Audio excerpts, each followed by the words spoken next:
Welcome to time 24/7.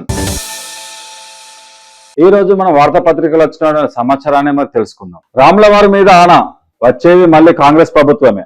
182 assembly స్థానాల్లో 117 సీట్లు గెలిచి అధికారంలోకి వస్తాం సీఎం రేవంత్ రెడ్డి. నిన్న ఖమ్మంలో జరిగినటువంటి ఆశీర్వాద సభలో సీఎం రేవంత్ రెడ్డి చాలా చర్చనీయాంశమైన మాటలు మాట్లాడారనమాట. అది మనకు 182 అసెంబ్లీ స్థానాల్లో ఖచ్చితంగా 117 స్థానాలు మేము ఖచ్చితంగా గెలిచి చూపిస్తామనేసి, ఇది రాములవారి మీద, మన భద్రాచలం రాములవారి మీద ఆనా వేసి చెప్తున్నా అనేసి కూడా నిన్న సీఎం మనకు మాజీ సీఎం రేవంత్ మాజీ సీఎం కేసీఆర్ కు మనకు నిన్న బదిలివ్వడం జరిగింది. ఇక్కడ చూసుకున్నట్లయితే చంద్రశేఖర్ రావు ఇప్పుడు చెప్తున్న రాసి పెట్టుకో, 2009 మే లేదా జూన్ లో అసెంబ్లీకి ఎన్నికలు, పార్లమెంట్ అసెంబ్లీ సీట్ల సంఖ్య పెరగడం ఖాయం. మీ సర్వేలు కాదు మా అంచనాల నిజం. దొంగ ఏజెన్సీలు దొంగ సర్వేలతో మాపై ఇంత దుష్ప్రచారమా? రేవంత్ రెడ్డి సర్వేలో కాంగ్రెస్ ఓడిపోయిందని రాస్తారా? అన్ని ప్రశ్న. ఖమ్మం రైతు ఆశీర్వాద సభలో సీఎం ప్రసంగం. చివరి విడత 1009 కోట్లతో రైతు భరోసా నిధుల విడుదల. అసత్య ప్రచారకులను గ్రామాల్లో నిలదీయండి. నిన్న జరిగినటువంటి సభలో సీఎం రేవంత్ రెడ్డి కేసీఆర్ ను ఉద్దేశించి మాట్లాడడం జరిగింది. రాసి పెట్టుకో కేసీఆర్, మా వచ్చే 2029 మే ఆర్ జూన్ నెలలో వచ్చే ఎన్నికల్లో, అసెంబ్లీ ఎన్నికల్లో ఖచ్చితంగా మా పార్టీ మళ్ళా మా కాంగ్రెస్ ప్రభుత్వమే మా గవర్నమెంట్ ఫామ్ చేస్తాన ఉద్దేశంతో చెప్పడం సభలో చెప్పడం జరిగింది. మీరు చేసేది సర్వే, మీరు సర్వే చేస్తున్నారు, అది చేస్తున్నారు అనేసి మీరు చెప్పడం, ఇది ప్రజలను పక్కదారి పట్టించడం కాదు. ఈ మన సీఎం రేవంత్ రెడ్డి చేసిన సర్వేలో మన కాంగ్రెస్ కింద మన దిగజారిందని చెప్పుకోవడం అది కరెక్ట్, దుష్ప్రచారం చేయడం కరెక్ట్ కాదనేసి కూడా నిన్న సభముఖంగా ఆయన చెప్పడం జరిగింది. ఖచ్చితంగా 2029లో ఖచ్చితంగా మేము మళ్ళీ గవర్నమెంట్ మేమే ఫామ్ చేస్తాము. 185 సీట్లలో మనకి చూసుకున్నట్లయితే 182 అసెంబ్లీ స్థానాల్లో 117 సీట్లు అనేది ఖచ్చితంగా మేమే తీసుకొస్తాము. ఇది ఖచ్చితంగా నువ్వు, మీ కొడుకు, అల్లుడు ఇట్లా అందరూ ఎవరైతే ఉన్నారో వాళ్ళందరూ ఆశ పెట్టుకునే ఉద్దేశంతో నాకు చెప్పడం జరిగింది. అట్లయినా జరిగినటువంటి సభలో మొక్కజొన్న రైతులకైతే 3,504 కోట్ల రూపాయల చెక్కు అందించడం జరిగింది. జరగబోయే ఎన్నికల కురుక్షేత్రంలో కౌరవ కల్వకుంట్ల కుటుంబానికి రాజకీయ ముఖ చిత్రం నుంచి పాతాళానికి తొక్కే వరకు కాంగ్రెస్ కార్యకర్తలు విశ్రమించబోమని స్పష్టం చేశారు. ఖమ్మంలో జిల్లా జగన్నాథపురంలో శుక్రవారం నిర్వహించిన రైతు ఆశీర్వాద సభలో సీఎం రేవంత్ రెడ్డి ముఖ్య అతిథిగా పాల్గొన్నారు. ఈ సందర్భంగా చివరి విడత 1.44 లక్షల మందికి 1,009 కోట్ల రైతు భరోసా నిధులను విడుదల చేశారు. ములుగుమాడు రైతులకు ఈ పాస్ బుక్లకు పంపిణీ చేశారు. మొక్కజొన్న రైతులకు 3,504 కోట్ల రూపాయలు ఇక్కడ చెక్కులు ఇవ్వడం జరిగింది. ఈ సందర్భంగా రేవంత్ రెడ్డి మాట్లాడుతూ, మమతా బెనర్జీ పార్టీని ఆ పార్టీని చీల్చి వాళ్ళు అనుకున్న బిల్లులు ఆమోదింపజేసుకునేందుకు నరేంద్ర మోడీ, అమిత్ షా సర్వశక్తులు ఒడ్డుతున్నారు. ఈ విషయంలో వాళ్ళు విజయం సాధించే అవకాశం ఉంది. వచ్చే సాధారణ ఎన్నికలు 2028 డిసెంబర్ లో జరగవు, 2029 మే ఆర్ జూన్ లో జరుగుతాయని వెల్లడించారు. తెలంగాణలో 17 పార్లమెంట్ స్థానాలు 26కు పెరుగుతాయని, 119 అసెంబ్లీ స్థానాలను 182కు అవుతాయని వచ్చే ఎన్నికల ఫలితాల జోస్యం 36 నెలల ముందుగానే చెప్తున్నా. 182 అసెంబ్లీ స్థానాల్లో 117 సీట్లు గెలిచి రెండోసారి కాంగ్రెస్ అధికారంలోకి వస్తుందని భద్రాచలం రాములు వారి మీద ఆన వేసి మరి చెప్తున్నానేసి నిన్న చెప్పడం జరిగింది. నీ సర్వేలు కాదు నా అంచనాల నిజం. కాంగ్రెస్ 65 సీట్లు, సిపిఐ 1 సీటు గెలుస్తాయని 2023 అసెంబ్లీ ఎన్నికల ముందు గాంధీ భవన్ లో మీడియాకు ఆనాడే చెప్పానని రేవంత్ రెడ్డి గుర్తు చేశారు. ఆ తర్వాత ఎన్నికల్లో కాంగ్రెస్ కు 64 ఉప ఎన్నికల్లో ప్రజలు 2 సీట్లు ఇచ్చారన్నారు. ఇప్పుడు దీన్ని చూసుకుంటే మనకు ఏడువైనా ఇప్పుడు మనకు పాత గవర్నమెంట్ ను, మనకు ఇంత మునుపటి మన ఫామ్ చేసిన గవర్నమెంట్ ఏదైతే బీఆర్ఎస్ ఉందో వాళ్ళ కుటుంబాన్ని ఉద్దేశించి మనకు సీఎం రేవంత్ రెడ్డి చెప్పడం జరుగుతుంది. ఇప్పుడు మనకు ఎక్కడ మీటింగ్ జరిగినా మాకు మీరు 10 ఏళ్ల పాలనలో ఏం చేసిండ్రు, మీరు 2.5 ఏళ్ల పాలనలో ఎంత చేసిన ప్రజలకు, మీరు ఎంత ప్రజల సొమ్మును మీరు దాచిపెట్టుకున్నారు, ఎంత ప్రజల సొమ్ము దోచుకున్నారు, మరి మేము ప్రజల కోసం ఏం చేసినాం, మరి మేము దోచుకున్నామా, మీరు దోచుకున్నారా, మీరు 10 ఏళ్ళు చేసింది ఒక్క ఎత్తు అయితే నేను 2.5 ఏళ్ళు చేసింది కూడా ఒక్క ఎత్తు అనేసి మనకు చెప్పడం జరిగింది. మీకు దమ్ముంటే మీరు ముఖాముఖి చర్చలకు, అసెంబ్లీ చర్చలకు రండి, మరి మీకోసం సపరేట్ మేము అసెంబ్లీ చర్చలు పెట్టిస్తాను కూడా మొన్న చెప్పండి. దాని మీద కూడా మనకు గన్ పార్క్ వద్ద కూడా చాలా ఉద్రిక్తత జరగడం కూడా జరిగింది. మనం ఇంతకుముందు చూసుకున్నట్లయితే అయితే ఇప్పుడు ఈ సభముఖంగా మళ్ళీ ఏం చెప్తున్నారు అంటే, సీఎం రేవంత్ రెడ్డి గారు వచ్చే ఎన్నికలు 2028లో కాదు, 2029 మే ఆర్ జూన్ లో మేము పెడతాము. దాంట్లో వచ్చేది కూడా కాంగ్రెస్ ప్రభుత్వమే. ముందే చెప్తున్నాను, ఇంత ముందు కూడా చెప్పినాను. ఈ జూన్ నేను ఇంతకుముందు 2023లో కూడా నేను చెప్పినట్టే జరిగింది. ఖచ్చితంగా మేము వస్తామని చెప్పినాం. ఇప్పుడు కూడా నేను చెప్తున్నా 182 స్థానాలలో 117 స్థానాలు అనేది మా కాంగ్రెస్ నాయకులు గెలుస్తారనేసి ఉద్దేశపూర్వకంగా నిన్న కేసీఆర్ కు చెప్పడం జరిగింది. రాసి పెట్టుకో, ఇది భద్రాచలం రాములవారి మీద ఆనేసి చెప్తున్నా అనేసి కూడా నిన్న చెప్పడం జరిగింది అన్నమాట. అట్లనే మనకి ఇక్కడ చూసుకుంటే ఈ ఎస్ఐఆర్ మీద జరిగే సర్వే గురించి మనకు చూసుకుంటే ఇప్పుడు శ్రీ సుదర్శన్ రెడ్డి నిన్న మనకు ప్రెస్ క్లబ్ లో మీటింగ్ నిర్వహించడం జరిగింది. ఆ మీటింగ్ లో ఏమని చెప్పారంటే ఇప్పుడు ఒకటే రాష్ట్రంలో వేరు జిల్లాలో కానీ ఒకవేళ వేరు రాష్ట్రాల్లో కానీ 2 ఓట్లు ఉంటే మాత్రం ఒక క్యాండిడేట్ కి ఖచ్చితంగా మేము ఆయన మీద జరిమానా విధించి ఏడాది పాటు మేము జైలు శిక్ష వేస్తామనేసి కూడా చెప్పడం జరిగింది. నిన్న జరిగిన ప్రెస్ మీట్ లో ఉద్దేశపూర్వకంగా నాకు నమోదు చేసుకుంటే శిక్షతో పాటు fine CEO Sudarshan Reddy. DSE software ద్వారా డూప్లికేట్ ఓట్లు వేరేస్తాం. డ్రాఫ్ట్ రోల్లో పేరుండాలంటే ఎన్యూమరేషన్ ఫారం నింపి ఇవ్వాలి. జాబితాలో పేరు లేని వారికి ఆగస్టు 1 నుంచి ఫారం 6, ఫారం 8 ద్వారా మరో ఛాన్స్. ఓటు తీసేయాలంటే ఈఆర్ఓలు రాతపూర్వకంగా కారణాలు చూపాలి. పఠనాల్లో ఇబ్బందులు ఉన్నాయి, దృష్టి పెట్టామని వెల్లడి. మనకి ఇప్పుడు ఒకవేళ ఇప్పుడు మన కొత్త ఫారాలు కావాలా, కొత్త అకౌంట్లు కావాలా, మనకు కొత్త ఓటర్ కార్డు కావాలనంటే జాబితాలో పేర్లు మనకు తీసుకోవాలనుకుంటే ఫారం 6 అండ్ ఫారం 8 ద్వారా మనం ఇక్కడ మరోసారి ఛాన్స్ ఉంటుంది. మరోసారి అప్లికేషన్ పెట్టుకొని కూడా మరి చేసుకోవచ్చు అనేసి కూడా వాళ్ళు తెలియజేయడం జరుగుతుంది. అయితే మనకు ఇక్కడ ఓటు తీసేయాలంటే మాత్రం ఈఆర్ఓలకు రాతపూర్వకంగా మనకు దేనికి రీజన్ అనేది మనకు మెన్షన్ చేసి మరి వాళ్ళు ఒక లెటర్ పూర్వకంగా మనకు రాతపూర్వకంగా ఒక లెటర్ రాసేసి ఇస్తేనే వాళ్ళు తీసేయడం కానీ జరుగుతాయి అనమాట. ఒకవేళ డబుల్ ఓట్లు ఉన్న వాళ్ళు కొంతమందికి ఎట్లుంటాయంటే వేరే డిస్ట్రిక్ట్ ఇప్పుడు ప్రస్తుతానికి స్టే చేసేది ఒక కాడ, ఇప్పుడు వాళ్ళు పుట్టి పెరిగింది ఒక కాడ ఉంటే అక్కడ ఉంటుంది, ఇక్కడ ఉంటుంది. అందుకనే ఇప్పుడు ఈ సర్వే ప్రకారము అవన్నీ తీసేస్తాం. ఒకవేళ మీరే తీసేసుకోవాలనుకుంటే మాత్రం ఈఆర్ఓకు మాత్రం రాతపూర్వకంగానే మీరు లెటర్ రాసి ఎందుకు తీసేస్తున్నారు, కారణాలు ఏంటి అనేసి కూడా దానిలో మెన్షన్ చేసి మరి ఇస్తేనే దానికి మీకు చెల్లుబాటు అవుతుంది. లేకపోతే మాత్రం అది తీసేయము. మీకు దాని ద్వారా ఇప్పుడు ఒకవేళ మా సర్వేలో కనుక 2 ఓట్లు ఉన్నట్టు తేలిస్తే మాత్రం మీరు ఒకవేళ రీజన్ అనేది కరెక్ట్ చెప్పి మీరు తీసేసుకోకుంటే మా దగ్గర కనుక మాకు తెలిసినట్లయితే మీ మీద జరిమానా విధించి మరి ఏడాది పాటు జయశిక్ష ఇస్తామనేసి కూడా ఇక్కడ పేర్కోవడం జరిగింది. అట్లనే ఎస్ఐఆర్ వల్ల కూడా ఇప్పుడు కొన్ని పట్టణాలలో చాలా ఇబ్బందులు జరుగుతున్నాయి. కొంతమందికి అసలు ఫామ్స్ దొరకడం లేదు, కొన్ని ఏమో మనకు అసలు అడ్రస్లు కూడా తెలియక ఇప్పుడు 99% మనకు ఫారంలో అనేది అందరికీ పంపిణీ చేసినామనేసి కూడా ఇక్కడ అధికారులు చెప్తున్నారు. కాకపోతే అక్కడ 99% అసలు ఎవరికి కూడా చాలా తక్కువ కూడా రాలేదనేసి కూడా వాళ్ళు వాపోతున్నారు. అసలు కొంతమందికి అడ్రస్ తెలియక కూడా వాళ్ళు ఏం చేయలేకపోతున్నారు అన్నమాట బిఎల్ఓస్. సో ఇది డిజిటలైజ్ చేయడానికి కూడా చాలా ఇబ్బందికరంగా మారుతుంది అనేసి అక్కడ ప్రాబ్లమ్స్ ఏర్పడతాయి అనేసి కూడా ఇక్కడ చెప్తున్నారు. ఇక్కడ దాన్ని అసలు ఎట్లా చేస్తారు అనేసి కూడా ఇక్కడ సుదర్శన్ రెడ్డి మళ్ళీ వాళ్ళకి ఒకసారి మీటింగ్ పెట్టేసి మరి డిజిటలైజేషన్ ఎట్లా చేస్తారు అనేది కూడా చూసుకోవాలి. అట్లనే ఇక్కడ మనం ఇప్పుడు మాట్లాడుకున్నట్లయితే మీ అడ్రస్ ఎక్కడ సార్? పట్టణాల్లో బిఎల్ఓలకు చుక్కలు, చిరునామాలు దొరక్క పర్మనెంట్ షిఫ్ట్ పేరుతో పక్కన లక్షలాది ఎన్యూమరేషన్ ఫారాలు ఓటర్లకు ఇంకా చేరలేదని ఆరోపణలు. 99% పైగా పంపిణీ చేశామంటూ ఈసీ అధికారులు. పైకి తప్పుడు వివరాలు పంపుతున్నారని అనుమానాలు. డిజిటలైజేషన్ టైంలో కష్టాలు తప్పకుండా కష్టాలు వచ్చే అవకాశం ఉందనేసి కూడా వీరు బిఎల్ఓస్ చెప్తున్నారు. వాళ్ళు తిరుగుతున్నారు, కాకపోతే వాళ్ళ పర్మనెంట్ అడ్రస్ తెరవట్లేదు. కాకపోతే కొంతమందికి అసలు చేయడం ద్వారా తప్పుడు ధృవీకరించి వాళ్ళు ఫారమ్స్ తీసుకోవడం జరుగుతుంది. కరెక్ట్ గా శ్రద్ధతో పెట్టకుండా తప్పుడుగా ధృవీకరించడం వల్ల ఏమవుతుందంటే ఆన్లైన్ డిజిటలైజ్ చేయడం ద్వారా ఏమైతే అప్పుడు ప్రాబ్లమ్స్ ఫేస్ చేయాల్సి వస్తుంది అనమాట. సో కరెక్ట్ అడ్రస్ అనేది కరెక్ట్ లేకపోతే అది సిస్టమ్ అనేది యాప్ అనేది అసలు కన్సిడర్ చేయదు, అసలు యాక్సెప్ట్ చేయదు. సో దానివల్ల చాలా ప్రాబ్లమ్స్ ఏర్పడతాయనేసి కూడా ఇక్కడ వీళ్ళు వాపోతున్నారు. మరి అది ఒకసారి వీళ్ళు బిఎల్ఓస్ కానీ ఇప్పుడు మన ప్రజలు అయితే ఎవరైతే ఉన్నారో మనకి వాళ్ళకు కొంచెం వేరే ఊళ్ళల్లో మనకు ఉద్యోగ రీత్యా కానీ లేకుంటే వృత్తి రీత్యా పోయి మనకు ఉండే వాళ్ళు ఉంటారు కదా. సో వాళ్ళు అనేది వాళ్ళు ఎక్కడ ఉంచుకోవాలనుకుంటున్నారు ఓటు అనేది అక్కడే అడ్రస్ ఇచ్చి అక్కడికే మరి వెళ్ళేసి చేసుకోవాల్సిందిగా చెప్తున్నారు. ఎందుకంటే వాళ్ళు కూడా ఒకసారి ఆలోచించుకొని మన సొంత ఊర్లో ఉంటేనే బెటర్ అనేసి కూడా చెప్తున్నారు. ఎందుకంటే సొంత ఊర్లో ఉంటేందంటే మనకు రాబోయే కాలంలో కూడా మనకు ఏదైనా కానీ మనకు వర్తిస్తుంది. అట్లనే చూసుకుంటే ఇప్పుడు తెలంగాణలో బీజేపీ ఫుల్ ఫోకస్ చేసింది అనమాట. మనకి ఇప్పుడు గడిచిన ఈ ఒక 10 రోజులలో మనం చూసుకుంటే మనకు ఢిల్లీ నుంచి చాలా మంది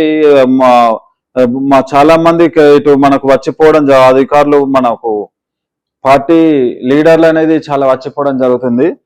ఇది మొన్న చూసుకున్నట్లయితే రాజ్నాథ్ సింగ్, నితిన్ నబీన్, నిన్న నడ్డా, నేడు అశ్విన్ వైష్ణవ్ ఇతర పార్టీల నేతలకు తలుపులు తెరవాలని దిశానిర్దేశం.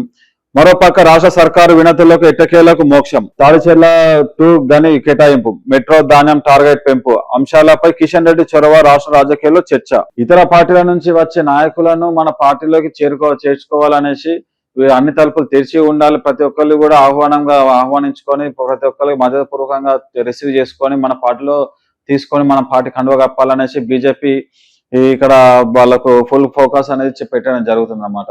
ప్రతి ఒక్క కార్యకర్త ప్రతి ఒక్క విలేజ్ లో కానీ ప్రతి ఒక్క నియోజకవర్గంలో కూడా ప్రతి ఒక్క కార్యకర్త బయటకు వచ్చి ఖచ్చితంగా మీరు బీజేపీ గురించి పనిచేయాలి అనేసి, మీరు మన బీజేపీ గురించి చెప్పాలనేసి పశ్చిమ బెంగాల్ తరహాలో కూడా ఇక్కడ నెక్స్ట్ వచ్చే ఎన్నికల్లో బీజేపీ ఖచ్చితంగా రావాలి, ప్రభుత్వం ఫామ్ చేయాలనే ఉద్దేశంతో ఇప్పుడు అందరు రాజకీయ నాయకులు, ఇప్పుడు పెద్ద పెద్ద రాజకీయ నాయకులు అందరూ తెలంగాణ మీద ఫోకస్ పెట్టి ఇటు సైడ్ రావడం జరుగుతుంది. ఇప్పుడు మొన్న చూసుకున్నట్లయితే రాజ్నాథ్ సింగ్ వచ్చిపోయిండు, నితిన్ నబీన్ కూడా వచ్చిపోయిండు, నిన్న నడ్డా వచ్చిపోయిండు, ఇప్పుడు వైష్ణవ్ మన అశ్విన్ వైష్ణవ్ కూడా ఇప్పుడు ఆల్రెడీ మన తెలంగాణలోనే రావడం జరిగింది. ఇప్పుడు దాన్ని ఉద్దేశించి ఇక్కడ మనకు తెలంగాణకు మన బీజేపీ నాయకులు కానీ వాళ్ళు అనేసి చాలా అధికంగా చెప్పడం జరుగుతుంది. వచ్చే ఎన్నికల్లో రాష్ట్రంలో అధికారంలోకి రావడమే లక్ష్యంగా పార్టీ బలోపేతానికి కసరత్తు ప్రారంభించింది. అటు సంస్థాగత బలోపేతం, ఇటు ప్రభుత్వ పరంగా పెండింగ్ అంశాలపై పరిష్కారం ద్వారా ప్రజలకు ఆకట్టుకునేందుకు కమలదళం ప్రయత్నిస్తోంది. దీనిలో భాగంగా కొద్ది రోజులుగా ఢిల్లీ పెద్దలు వరుసగా రాష్ట్రం బాట పడుతున్నారు. మొన్న రాజ్నాథ్ సింగ్, నితిన్ నబీన్, నిన్న జేపీ నడ్డా, నేడు అశ్విన్ వైష్ణవ్ ఇలా కీలక నేతలంతా వరుస పర్యటనలతో కేడర్లో జోష్ నింపుతున్నారు. మనకు తెలంగాణలో ఉన్నటువంటి బీజేపీ నాయకులకు కానీ లీడర్లకు కానీ మనకు ఈ పెద్ద మొత్తంలో ఉన్నటువంటి పెద్దలు రాష్ట్రాన్ని బాట పట్టేసరికి వీళ్ళకు కూడా కొంచెం జోష్ అనేది పెరిగి వీళ్ళు ఉత్సాహంగా మరి పాటలో పాల్గొని కార్యక్రమాల్లో మన సభలలో పాల్గొని సభలు కార్యక్రమాలు నిర్వహించడం జరుగుతుంది అనేసి కూడా ఇక్కడ బీజేపీ నాయకులు ఇక్కడ చెప్పడం జరుగుతుంది. అట్లనే ఇక్కడ చూసుకుంటే మనకు నిన్న కాంగ్రెస్ వాళ్ళు పెట్టిన ప్రెస్ మీట్ లో మనకు చీఫ్ మహేష్ కుమార్ గౌడ్ గారు, పిసిసి చీఫ్ మహేష్ కుమార్ గౌడ్ గారు నిన్న ప్రెస్ మీట్ లో చెప్పారు, మీ బీజేపీ నేతలు రాష్ట్రానికి రావాలని అంటే 2 కోట్ల ఉద్యోగాలు ఇచ్చాకనే మన తెలంగాణ మన భారతదేశం మొత్తంలో 2 కోట్ల ఉద్యోగాలు ఇచ్చాకనే మీరు తెలంగాణకు రావాలి, మన తెలంగాణ రాష్ట్రానికి రావాలనేసి కూడా ఇక్కడ మహేష్ గౌడ్ గారు చెప్పారు. బీజేపీ నేతలు తలుపులు తెరిచినా మూసినా ఏం లాభం లేదు. హరీష్ రావు కాంగ్రెస్ లోకి వస్తానంటే పిఎస్సిలో చర్చించి నిర్ణయం తీసుకుంటాం. బీఆర్ఎస్ ఖాతాలో 1400 కోట్లు ఉన్నాయంటే అనుమానించాల్సిందే. ఇక మరి వీళ్ళు ఒకరిని ఉద్దేశించి వాళ్ళు ప్రెస్ మీట్లు పెట్టుకొని మీరు అట్లా కాదు, మేము ఇట్లా కాదు, ఇది అది మీకంటే ఎక్కువ మేమే ప్రజలను మనకు ప్రజలకు అనుకూలంగా చేస్తామనేసి మరి చెప్పడం జరుగుతుంది. మరి ప్రజలు ఆలోచించుకో, అసలు ఎవరి హయాంలో ఏం జరుగుతుంది అనేసి కూడా ఆలోచించుకొని మరి మీరు నిర్ణయాలు తీసుకొని, ఎందుకంటే మీ ఓటే మీకు ఆయుధం, దాన్ని ఎట్లా యూజ్ చేసుకుంటారు, మీకు అనుగుణంగా 1-2-5 సంవత్సరాలు వాళ్ళు మీ పరిపాలన చేస్తారు మన మీద. కాబట్టి మనం ఎవరిని చేయాలి, ఎవరిని ఎంచుకోవాలనేసి, ఏ పార్టీని ఎంచుకుంటే ఎట్లుంటా అనేసి మా ప్రజలు నిర్ణయించుకోవాల్సిందిగా చెప్తున్నాను. ఎందుకంటే మనకు గడిచిన 10 సంవత్సరాలలో బీఆర్ఎస్ ప్రభుత్వం ఎట్లా చేసింది, ఇప్పుడు ప్రస్తుతానికి ఫేస్ చేస్తున్న ఇప్పుడు ఈ 5 సంవత్సరాలు ఆల్రెడీ 2.5 సంవత్సరాలు జరిగిపోయింది. కాబట్టి ఇప్పుడు కాంగ్రెస్ ఎట్లున్నది, మరి ఇంతకుముందు వేరే రాష్ట్రాలతో బీజేపీ ఎట్లున్నది అనేది కూడా ఒకసారి మీరు పరిగణలోకి ఒకసారి ఆలోచించుకొని ప్రజల నిర్ణయం తీసుకోవాల్సిందిగా కోరుతున్నాము. మరి పైసలకైతే ఓటు అమ్ముకోవడం మాత్రం చేయకుండా, అది విలువైనది కాబట్టి ఇప్పుడు అది పైసలకు ఒక కకృతి కూడా ఇచ్చేస్తే ఏంటంటే తర్వాత వాళ్ళు మీ మీద కాస్త జులుం చేయడం తప్ప ఏం లేదు. అప్పటికి మీరు ఎట్లా మొత్తుకున్నా కానీ చేసేది ఏం లేదు. అందుకని ఏం చేసినా కానీ ఆలోచించే చేసుకోవాలి, మీరు ఏం చేసినా కానీ చూసి ఎన్నుకోవాలి అనేసి చెప్పడం జరుగుతుంది. ప్లాన్ ఎల్ నినో వర్షాభావ పరిస్థితులను శాస్త్రీయంగా ఎదుర్కొనేందుకు సర్కార్ నిర్ణయం. తక్కువ నీరు, తక్కువ వ్యవధి ఉన్న పంటల సాగుకు ప్రాధాన్యం. జిల్లాల వారీగా పంటల ఎంపికకు కలెక్టర్ల ఆధ్వర్యంలో కమిటీలు. ఐసీఏఆర్ క్రీడా సహకారంతో వ్యవసాయ శాఖ యాక్షన్ ప్లాన్. ఐసీఏఆర్ క్రీడా సహకారంతో వ్యవసాయ శాఖ మన ప్రభుత్వం అనేది మనకు రైతుల కోసం కొత్త ప్రయోగాలు, శాస్త్రవేత్తలతో ప్రయోగాలు చేయించడం జరుగుతుంది. మనకు తక్కువ వ్యవధిలోనే తక్కువ నీరుతోటి మనకు పంట అనేది రావడానికి ఇప్పుడు మనకు ఈ కెమికల్ సంబంధించిన అన్ని కూడా తక్కువగా యూజ్ చేసి మనకు, ఎందుకంటే మనకు వాటి వల్ల మనకు పిల్లలకు కానీ, పెద్దలకు కానీ, వృద్ధులకు కానీ మనకు ఎందుకంటే హెల్త్ పరంగా చాలా డిస్టర్బ్ అవుతుంది కాబట్టి మనకు కెమికల్స్ అని తక్కువ చేసి మీరు శాస్త్రవేత్తలకు తక్కువ వ్యవధిలోనే మనకు తక్కువ నీరు తీసుకొని మంచి ఈ ఫుడ్ ఇవ్వాలనేసి మనకు ప్రభుత్వము శాస్త్రవేత్తల ద్వారా చెప్పడం జరుగుతుంది. ఇక్కడ ఎల్నినోస్ ప్రభావ నేపథ్యంలో రాష్ట్ర ప్రభుత్వం ముందుకు చర్యలు శ్రీకారం చుట్టింది. వర్షాభావ పరిస్థితులను ఎదుర్కొనేందుకు జిల్లాల వారీగా ప్రత్యేక ప్రణాళికలు అమలు చేయాలని నిర్ణయించింది. సాధారణంగా కంటే తక్కువ వర్షపాతం నమోదయ్యే అవకాశం ఉన్నందున తక్కువ నీటి వినియోగం తక్కువ కాలంలో పండే పంటలకు ఎంపిక చేసే బాధ్యత కలెక్టర్ల ఆధ్వర్యంలో ఏర్పాటయ్యే కమిటీలకు ఇవ్వనున్నారు. ఈ కమిటీలో వ్యవసాయ, హార్టికల్చర్, నీటిపారుదల, వాతావరణ శాఖ అధికారులు ఉంటారు. ఎల్నినో పరిస్థితులపై సీఎం రేవంత్ రెడ్డి ఆదేశాల మేరకు వ్యవసాయ మంత్రి తుమ్మల నాగేశ్వరరావు, ఇరిగేషన్ శాఖ మంత్రి ఉత్తమ్ కుమార్ రెడ్డి వరుస రివ్యూలు చేస్తూ జిల్లాల వారీగా కార్యాచరణ రూపొందించాలని ఆదేశించారు. ఇప్పుడు ఇది మనకు వర్షాభావం తక్కువ ఉండడం వల్ల నీరు తగ్గుతుంది కాబట్టి తక్కువ నీరుతోటి మనకు ఎక్కువగా మనకు పంటలు వచ్చే విధంగా వాళ్ళు మనకు కలెక్టర్ల ఆధ్వర్యంలో ఏర్పాటయ్యే కమిటీలను ఇవ్వనున్నట్లు చెప్తున్నారు. వీరికి మనకు నీటిపారుదల శాఖ, వాతావరణ శాఖ అధికారులను కేటాయించడం జరుగుతుంది. ఇప్పుడు దీన్ని వాళ్ళు ఎవరంటే మనకు సీఎం రేవంత్ రెడ్డి ఎల్నినో పరిస్థితులపై సీఎం రేవంత్ రెడ్డి ఫోకస్ పెట్టి వాళ్ళతో చర్చించి ఇప్పుడు నీటిపారుదల శాఖ మంత్రి ఉన్న మరి ఈ వాతావరణ శాఖ మన ఇరిగేషన్ మంత్రి ఉత్తమ్ కుమార్ మరి తుమ్మల నాగేశ్వరరావు గారిని కూడా వాళ్ళతో చర్చించి మరి మీరు ఎట్లా చేస్తారు మరి రైతుల కోసం అనేసి కూడా ఆలోచించి అనేసి ఈ మనకు ఎల్నినోస్ తోటి చర్చించుకొని వాళ్ళకు సపరేట్ గా ఒక టీం కేటాయించి శాస్త్రవేత్తలతోటి వీళ్ళు చేయించడం జరుగుతుంది.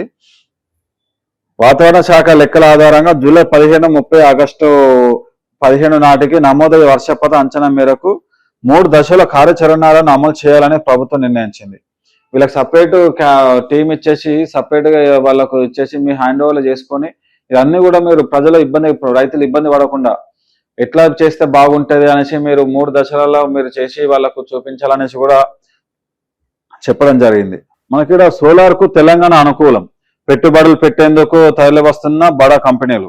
కొలియర్స్ తాజా నివేదికలో వెల్లడి. 2030 నాటికి రాష్ట్రంలో 20 గీగావాట్ల ఉత్పత్తి, సుమారు 1,00,000 ఎకరాల అవసరమని అంచనా. 80,000 కోట్ల పెట్టుబడులు ఇచ్చే అవకాశం. ఎక్కువగా మనకి ఇక్కడ గుట్టలు, బీడు భూములు ఉండడం వల్ల ఏంటంటే వీటికి సోలార్ కంపెనీలకు, సోలార్ ప్రాజెక్టులకు బాగా యూజ్ అయితే తెలంగాణ అనేసి ఇక్కడ వాళ్ళ సర్వేలో తేలింది.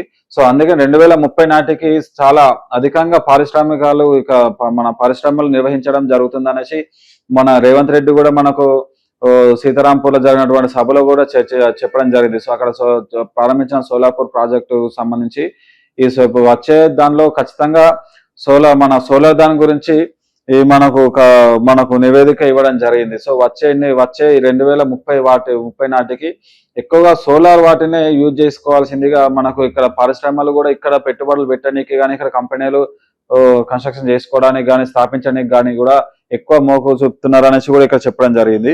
దేశంలోనే సోలార్ ఎనర్జీకి తెలంగాణ అనుకూలమని ప్రముఖ కొలియర్స్ రియల్ ఎస్టేట్ సంస్థ తాజా నివేదికలు వెల్లడించింది.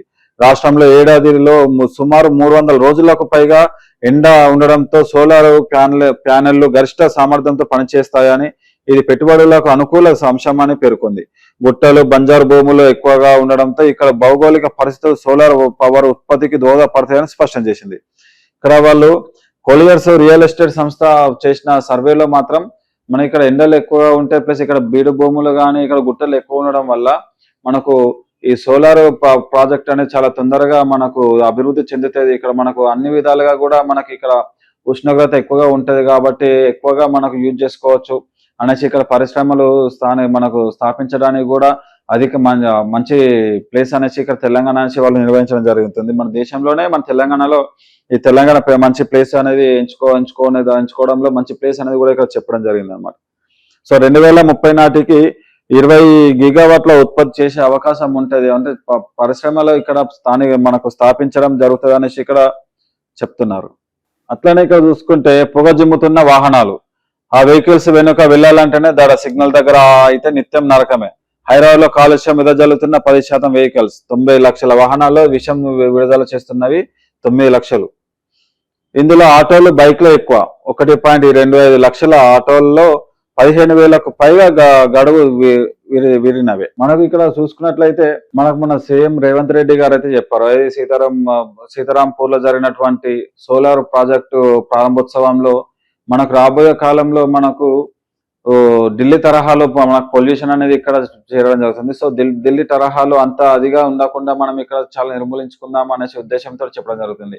అయితే ఇక్కడ మనం చూసినట్లయితే మనకు వెహికల్స్, ఆటోలు కానీ, బైక్లు కానీ, హెవీ వెహికల్స్, లారీలు కానీ, మనకు ఈ ట్రక్కులు ఏవైతే ఉన్నాయో అవి చాలా వరకు మనకు కాలం చెల్లిన వాటినే ఎక్కువ యూజ్ చేస్తున్నారు అనేసి కూడా ఇక్కడ సర్వేలో చెప్పడం జరిగింది. మనకు సిగ్నల్స్ కాడ కానీ, ఇప్పుడు సిటీలో కానీ ఆ పొగతోటి వెనుకపోయే వాళ్ళకి చాలా ఇబ్బంది. అసలు ఎంత అంటే మనకు రోడ్డు కూడా పక్కకున్న వెహికల్స్ కూడా కనబడకుండా కొన్ని వెహికల్స్ అయితే, హెవీ వెహికల్స్ అయితే వాడు పోతుంటే మాత్రం నల్లగా పొగ చాలా బాగా వస్తాయి అన్నమాట.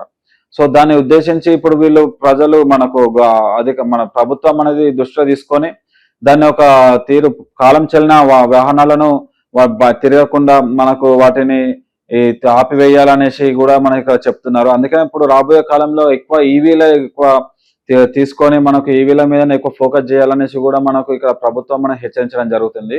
మనకి ఈ బైక్ల ద్వారా కానీ, ఆటోల ద్వారా కానీ ఇప్పుడైతే ఏవైతే ఉన్నాయో ఇప్పుడు వాళ్ళు ఎప్పటికప్పుడు కూడా వాటిని సర్వీస్ చేయించుకొని మనకు వాటిని ఎక్కువగా మనకు పొల్యూషన్ కు ఎఫెక్ట్ పడకుండా చేసేటట్టు మనకు ఒకవేళ కాలం చెల్లిన వాటిని తీసేసి మనకు మళ్ళీ వేరే కొత్త ఈవీలు తీసుకోవాల్సిందిగా మనకు ప్రభుత్వం అనేది కోరుతున్నాను అనమాట.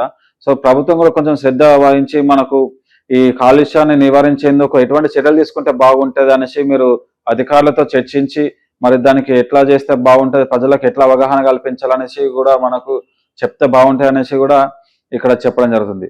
ప్రస్తుతానికి ఇప్పుడు చూసిన వార్తాపత్రికల్లో న్యూస్ చూసుకున్నాం కదా, మరొక వీడియోలో మరొక న్యూస్ పేపర్ తోటి మళ్ళీ కలుద్దాం. అంతవరకు చూస్తూనే ఉండండి టైమ్ 24/7. నమస్తే. షేర్ చేయండి, లైక్ చేయండి, సబ్స్క్రైబ్ చేయండి. మరిన్ని వీడియోల కోసం బెల్ సింబల్ పై క్లిక్ చేయండి.